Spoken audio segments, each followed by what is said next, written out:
આગળ ચલાવે છે અને શું વાત કરે છે તે આપણે વાંચીએ. છેલ્લા 20 વર્ષોમાં તો વધુ બદલાવ આવ્યા હતા. ગાયો અને બળદો વગર ખેતરમાં ખાતર માટે છાણ પણ હતું નહીં. હસમુખે મોંઘા ખાતર ખરીદવા પડતા હતા. નવા પ્રકારના બીજ એવા હતા કે પાકને જીવજંતુઓ સરળતાથી નુકસાન કરતા હતા. પાકને જીવજંતુઓથી બચાવવા માટે દવાઓનો છંટકાવ પણ કરવો પડતો હતો. તો વિદ્યાર્થી મિત્રો, હવે 20 વર્ષમાં ખેતીમાં ખાસો એવો બદલાવ આવી ગયો છે. હસમુખભાઈએ ગાયો અને બળદો રાખવાનું બંધ કરી દીધું છે. તેથી હવે ખેતરમાં જે ખાતર જોઈએ તેના માટે છાણ પણ નહોતું. તેથી હસમુખભાઈએ આવા મોંઘા કૃત્રિમ ખાતરો ખરીદવા પડતા હતા અને તે જે તૈયાર બીજ બહારથી લાવીને ઉગાડતા હતા તેનાથી તૈયાર થયેલા પાકને જીવજંતુઓ સરળતાથી નુકસાન પહોંચાડી દેતા હતા. તેથી પાક પર જીવજંતુઓથી બચવા માટેની દવાઓનો છંટકાવ પણ કરવો પડતો હતો. અરે, તેની ગંધ કેવી ખરાબ છે! હસમુખના મોટા ભાગના પૈસા દવા, ખાતર અને બિયારણ પાછળ ખર્ચ થવા લાગ્યા. નહેરના પાણી પણ ઓછા થવા લાગ્યા. તો વિદ્યાર્થી મિત્રો, આજે જંતુનાશક દવાઓ છાંટવામાં આવે છે પાક ઉપર, તેની ગંધ ખૂબ જ ખરાબ હોય છે. હવે હસમુખભાઈના મોટાભાગના પૈસા દવા, ખાતર અને બિયારણ પાછળ ખર્ચ થઈ જાય છે અને નહેરોના પાણી પણ હવે ઓછા થવા લાગ્યા છે. બધા ખેડૂતો જમીનમાં ઊંડે સુધી બોરવેલ કરી મોટર પંપથી પાણી ખેંચવા લાગ્યા. ખર્ચા ઉપર ખર્ચા વધતા ગયા. ખર્ચને પહોંચી વળવા માટે બેંકમાંથી લોન લેવામાં આવતી. જે નફો થતો તે લોન ભરવામાં જતો રહેતો. મોટાભાગના ખેડૂતો કપાસની ખેતી કરતા હતા, એટલે કપાસના ભાવ પહેલાં જેવા ઊંચા ન હતા. તો વિદ્યાર્થી મિત્રો, ધીરે ધીરે પાણીની પણ અછત થવા લાગી છે અને હવે ખર્ચને પહોંચી વળવા માટે બેંકમાંથી લોન લેવામાં આવી છે. હવે જે પણ નફો થાય છે તે લોન ભરવામાં જતો રહે છે અને હવે મોટાભાગના ખેડૂતો કપાસની ખેતી કરવા લાગ્યા છે. હવે જ્યારે બધા ખેડૂતો કપાસની જ ખેતી કરે છે તેટલી હવે પહેલાંના જેમ તેના ઊંચા ભાવ મળતા નથી. જમીન પણ પહેલાં જેવી ન હતી. એકનો એક જ પાક લેવાથી તથા રાસાયણિક ખાતરો અને જંતુનાશક દવાઓના ઉપયોગથી જમીનને એટલું નુકસાન થયું હતું કે હવે ત્યાં કંઈ સારું ઉગી શકે તેમ ન હતું. ફક્ત ખેતી પર ગુજરાન ચલાવવું હવે ખૂબ જ મુશ્કેલીભર્યું બન્યું હતું.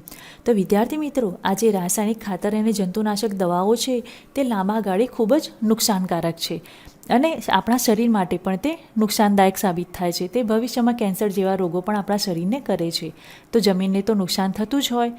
તો હવે જમીનને એટલું બધું નુકસાન થયું છે કે ત્યાં હવે કોઈ પણ સારો પાક થઈ શકે તેમ નથી. તેથી માત્ર ખેતી પર ગુજરાન ચલાવવાનું હવે મુશ્કેલ બની રહ્યું છે. હસમુખ હવે પહેલાં જેવો નથી રહ્યો. તે સતત ચિંતામાં અને ગુસ્સામાં રહેતો. તેનો ભણેલો દીકરો પરેશ ખેતી કરવા માંગતો નથી. બેંકની લોન પૂરી કરવા તે ટ્રકનો ડ્રાઈવર બની ગયો. તે ઘણી વખત મોડી રાત સુધી ઘરે ન આવતો. ક્યારેક 3-4 દિવસ સુધી બહાર રહેતો. એક દિવસ તે ઘરમાં કંઈક શોધી રહ્યો હતો. તેણે તેની માતાને પૂછ્યું, બા, દાદાજીની લાકડાની પેટી જેમાં બીજ રાખતા હતા તે ક્યાં છે? તે ટ્રકના સાધનો મૂકવા કામ લાગશે. હવે તમને સમજાયું ને મેં શા માટે મારી વાર્તા કહી? તો હવે જે દામજીભાઈનો દીકરો હસમુખ છે તે પહેલાં જેવો નથી રહ્યો.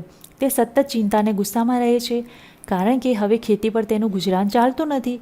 ઉપરથી તેણે લોન લીધેલી છે, તેના હપ્તા ભરવાની પણ ચિંતા છે. જો સમયસર લોન નહીં ભરે તો તેનું ખેતર પણ તેના હાથમાંથી જતું રહેશે. હવે હસમુખભાઈનો દીકરો પરેશ છે તે આ બધું જોઈને ખેતી કરવા નથી માગતો. તે બેંકની લોન પૂરી થાય તે ઈરાદાથી ટ્રકનો ડ્રાઈવર બની ગયો છે. હવે તે ઘણીવાર મોડી રાત સુધી પણ નથી ઘરે આવી શકતો અને ઘણીવાર 3-4 દિવસ સુધી પણ તેને બહાર રોકાવું પડે છે. એક દિવસ તે ઘરમાં કંઈ શોધે છે અને પોતાની માતાને પૂછે છે કે દાદાજીની લાકડાની પેટી જેમાં તેઓ બીજ રાખતા હતા તે ક્યાં છે? હવે તે પેટીમાં ટ્રકના સાધનો મૂકવાનો ઉપયોગ કરી શકાશે. હવે બીજ કહે છે કે તમને સમજણ પડી કે મેં મારી વાર્તા શા માટે કહી? ચર્ચા કરો અને વિચારો. હસમુખના ખેતરનું થોડા વર્ષો પછી શું થઈ શકે છે? હસમુખના ખેતરોમાં રાસાયણિક ખાતરો અને જંતુનાશક દવાઓનો ઉપયોગ થાય છે તથા એક જ પાક લેવામાં આવતો હોવાથી જમીનની ઉપજ શક્તિ ઓછી થઈ છે. ખેતી માટે ટ્રેક્ટર તથા અન્ય સાધનો ખરીદવા માટે બેંકમાંથી લીધેલી લોનના હપ્તા પણ તે ભરી શકતો નથી. બેંક તેની બાકી લોન પેટે ખેતર પોતાના હસ્તક લઈ શકે છે. આથી ભવિષ્યમાં તે ખેતી ન કરી શકે એવું પણ બને. દામજીબાઈના દીકરા હસમુખે તેના પિતાજીની જેમ ખેડૂત બનવાનું પસંદ કર્યું. હસમુખનો દીકરો પરેશ ખેડૂત ન બનતા ટ્રક ચલાવી રહ્યો છે. તેણે આવું શા માટે કર્યું? હસમુખ આધુનિક પદ્ધતિથી ખેતી કરવા માંગતો હતો.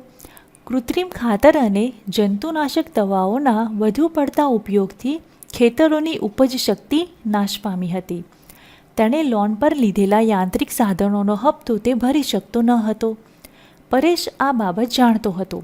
તેણે વિચાર્યું કે હવેના સમયમાં ખેતીમાં કંઈ કમાવાનું મળશે નહીં. તેથી તેણે ટ્રક ચલાવવાનું શરૂ કર્યું. બીજને લાગતું હતું કે હસમુખની સાથે જે થયું તે પ્રગતિ નથી. તમને શું લાગે છે? તો વિદ્યાર્થી મિત્રો, બીજ વિચારે છે કે હસમુખભાઈએ હકીકતમાં પ્રગતિ કરી નથી, તે માત્ર બાહ્ય રીતે દેખાતી પ્રગતિ હતી. બીજની વાત મને સાચી લાગે છે. હસમુખે નવી પદ્ધતિથી ખેતી અને હાઇબ્રિડ બીજ, રાસાયણિક ખાતરો અને જંતુનાશક દવાઓના ઉપયોગથી શરૂઆતમાં સારો નફો મેળવ્યો. પરંતુ લાંબા ગાળે જમીનની ફળદ્રુપતા ઘટતા તેની ઉપજ ઘટી. પરિણામે તેની આવક ઓછી થઈ અને વીજળીનું બિલ, બેંકની લોન અને અન્ય ખર્ચ માટે દેવું કરવું પડ્યું. પ્રગતિના બદલે પડતી થઈ. વળી આધુનિક ખેતીથી બળદો નકામા થયા અને ખેતરમાં કામ કરતા લોકો બેરોજગાર થયા. આ બધાને પ્રગતિ કહી ન શકાય. શું તમારી આસપાસ એવા કોઈ બદલાવ થયા છે કે જેને પ્રગતિ થઈ એવું કહેવું મુશ્કેલ હોય? જો હા, તો તે બદલાવ કયા છે? તો વિદ્યાર્થી મિત્રો, ઘણીવાર આપણી આસપાસ બહારની રીતે જોઈએ તો એ આપણને પ્રગતિ જેવું લાગે, પણ હકીકતમાં તેનાથી આપણને કોઈના કોઈ નુકસાન એવું થતું હોય છે જેને આપણે પ્રગતિ કહેવી કે નહીં તેવું વિચારવું પડે છે. તો તેના વિશે લખવાનું છે. આ પ્રશ્નોનો જવાબ તમારે તમારી રીતે લખવાનો છે. મેં અહીં માત્ર ઉદાહરણ સ્વરૂપ જવાબ લખ્યો છે. હા, મારી આસપાસ એવા બદલાવ થયા છે. થોડા વર્ષો અગાઉ અમારી આજુબાજુના વિસ્તારમાં એક રાસાયણિક કેમિકલની ફેક્ટરી શરૂ થઈ. ગામના યુવાનોને તે ફેક્ટરીમાં નોકરી મળી જતાં તેમની આવક વધી. તેઓ ખેતી છોડીને ફેક્ટરીમાં મજૂરી કરવા લાગ્યા હતા. ખેતી બંધ થવાથી જમીન બિનઉપજાઉ બની હતી. સતત કેમિકલ વચ્ચે કામ કરવાના કારણે યુવાનોને શ્વસનતંત્ર અને ચામડીને લગતા રોગો થવા લાગ્યા. હવે તેઓ ખૂબ જ પરેશાન છે અને કેમિકલના લીધે ગામની નદી પણ પ્રદૂષિત થઈ છે. આ વાસ્તવિકતાને પ્રગતિ થઈ એવું કહેવું મુશ્કેલ છે. ચર્ચા કરો અને લખો. રાસાયણિક ખાતર અને જંતુનાશક દવાના ઉપયોગવાળી ખેતીના ફાયદા અને ગેરફાયદા લખો. તો વિદ્યાર્થી મિત્રો, આપણે જેમ આગળ જોયું તેમ રાસાયણિક ખાતર એટલે કે કૃત્રિમ ખાતર અને જંતુનાશક દવાઓ જે પાકને જીવજંતુઓથી બચાવવા તેના પર છાંટવામાં આવે છે તેવી ખેતીના ફાયદા અને ગેરફાયદા લખવાના છે. તો ચાલો આપણે જવાબ લખીએ. રાસાયણિક ખાતર અને જંતુનાશક દવાના ઉપયોગવાળી ખેતીના ફાયદા. 1. રાસાયણિક ખાતરથી છોડને તરત જ પોષક તત્વો મળતા હોવાથી છોડનો વિકાસ સારો થાય છે. 2. પાકનું ઉત્પાદન ખૂબ સારું થાય છે. 3. જંતુનાશક દવાથી પાકમાં જીવાત નાશ પામે છે અને છોડને થતું નુકસાન અટકે છે. આથી પાકનું ઉત્પાદન વધે છે. 4. ખેતીની આવકમાં વધારો થાય છે. હવે વિદ્યાર્થી મિત્રો, ગેરફાયદા જોઈએ. રાસાયણિક ખાતરના વધુ પડતા ઉપયોગથી લાંબા સમયે જમીન બિનઉપજાઉ બને છે. ધીમે ધીમે ખેતીના પાકની આવકમાં ઘટાડો થાય છે. જંતુનાશક દવાઓના ઉપયોગથી જમીનમાં રહેલા જંતુ અને અળસિયા વગેરે નાશ પામે છે અને જમીનનું બંધારણ બગડે છે. જંતુનાશક દવાઓ વરસાદના પાણીમાં ઓગળી જમીન અને પાણીને દૂષિત કરે છે. લાંબા ગાળે જમીનનું બંધારણ બગડતા જમીન સખત અને બિનઉપજાઉ બની જાય છે. સજીવ ખેતીના ફાયદા લખો. તો વિદ્યાર્થી મિત્રો, પહેલાં તો આપણે જાણીએ સજીવ ખેતી એટલે શું. તો સજીવ ખેતી એટલે રાસાયણિક ખાતર, જંતુનાશકો અને હાઇબ્રિડ બિયારણના ઉપયોગ વગર કરવામાં આવતી ખેતી. અને હવે આપણે તેના ફાયદા જોઈએ. તેના ફાયદા આ મુજબ છે: 1. પાકની ફળદ્રુપતા જળવાય છે. 2. જમીનમાં ભેજ જળવાય છે. 3. જમીનમાં ઊંડી ખેડ થતી હોવાથી વહી જતું પાણી અટકાવી શકાય છે. 4. જમીનની ભૌતિક, રાસાયણિક અને જૈવિક સ્થિતિ સુધરે છે. 5. જમીનમાં રહેતા ઉપયોગી જીવજંતુઓને ખોરાક મળે છે. તેથી જમીનમાં તેમની વસ્તી વધે છે અને જમીન પોચી થાય છે. પાકને અનુકૂળ વાતાવરણ પૂરું પાડે છે. 7. ખેતરનો કચરો, અવશેષ વગેરે સેન્દ્રિય ખાતર તરીકે ઉપયોગમાં લેવાતા જમીનનું સત્વ જળવાય છે. 8. ક્ષારીય જમીનનું બંધારણ જળવાય છે. 9. સાત્વિક અને સ્વાદિષ્ટ શાકભાજી, ફળો અને અનાજ મેળવી શકાય છે. 10. પાકનું સારું ઉત્પાદન હોવાથી બજારમાં ભાવ સારો મળે છે. વર્તમાનપત્રમાં આવતા ખેતી અને ખેડૂતો વિશેના અહેવાલો ભેગા કરો, ચાર્ટ પેપર પર ચોંટાડો, તેના વિશે ચર્ચા કરો. તો વિદ્યાર્થી મિત્રો, સમાચાર પત્રોમાં ઘણીવાર ખેતી અને ખેડૂતને લગતા કંઈ ના કંઈ લેખ આવતા હોય છે. તો તમારે તેને ભેગા કરવાના છે અને ચાર્ટ પેપર પર ચોંટાડી પોતાનો એક પ્રોજેક્ટ બનાવવાનો છે. હવે એક પ્રોજેક્ટ છે: તમારા મનમાં ખેતીને લગતા કયા કયા પ્રશ્નો ઉદ્ભવે છે? જૂથમાં ભેગા મળી પ્રશ્નો બનાવો અને જુદા જુદા ખેડૂતોને મળીને તેના જવાબ મેળવો. જેમ કે ખેડૂત વર્ષમાં કેટલી વખત પાક લે છે, કયા કયા પાકની ખેતી કરે છે, કયા ખાતર દવા વાપરે છે, પાકને કઈ રીતે અને કેટલું પાણી આપે છે. તમારી આસપાસના ખેતર કે વાડીની મુલાકાત લો, તેનું અવલોકન કરો, ત્યાંના લોકો સાથે ચર્ચા કરો અને તેનો અહેવાલ તૈયાર કરો. તો વિદ્યાર્થી મિત્રો, આ પ્રોજેક્ટો પર તમે કામ કરજો, તમને ખૂબ જ મજા આવશે. ભાસ્કરભાઈની વાડી, દહેરી ગામ. હવે વિદ્યાર્થી મિત્રો, ભાસ્કરભાઈની વાડી વિશે જાણીએ. અમે દૂરથી નાળિયેરીના ઝાડ જોયા. બાપરે, એક નાળિયેરના ઝાડ પર કેટલા બધા નાળિયેર! અમને લાગ્યું કે તે બજારના મોંઘા રાસાયણિક ખાતર એટલે કે દવા વાપરતા હશે. પરંતુ વાડીમાં જોયું તો ખૂબ આશ્ચર્યચકિત થઈ ગયા. બધી જમીન પર સૂકાયેલા પાંદડા, જંગલી છોડ અને ઘાસ પાથરેલું હતું. કેટલાક છોડ ઉપર સૂકાયેલી ડાળીઓ જોઈને લાગ્યું કે જીવજંતુ ખાઈ ગયા હશે. ક્યાંક ક્યાંક રંગબેરંગી પાંદડાવાળા છોડ જોયા. આવું કેમ થયું હશે? ભાસ્કરભાઈએ કહ્યું કે આ ક્રોટોનનો છોડ છે. તેના મૂળ જમીનમાં ઊંડે સુધી જઈ શકતા નથી. તેના પાંદડા કરમાવા લાગે ત્યારે અમને ખબર પડી જાય છે કે તેમને પાણીની જરૂર છે. તેમણે કહ્યું કે અમે ફેક્ટરીમાં બનેલા ખાતરનો ઉપયોગ કરતા નથી. તેમની જમીન ફળદ્રુપ છે કારણ કે લીલા સૂકા પાંદડા, ઘાસ સડવાથી અને અળસિયાથી જમીન ખૂબ સારી બને છે. અમે ધ્યાનથી જોયું તો ઘણા બધા અળસિયા જોવા મળ્યા.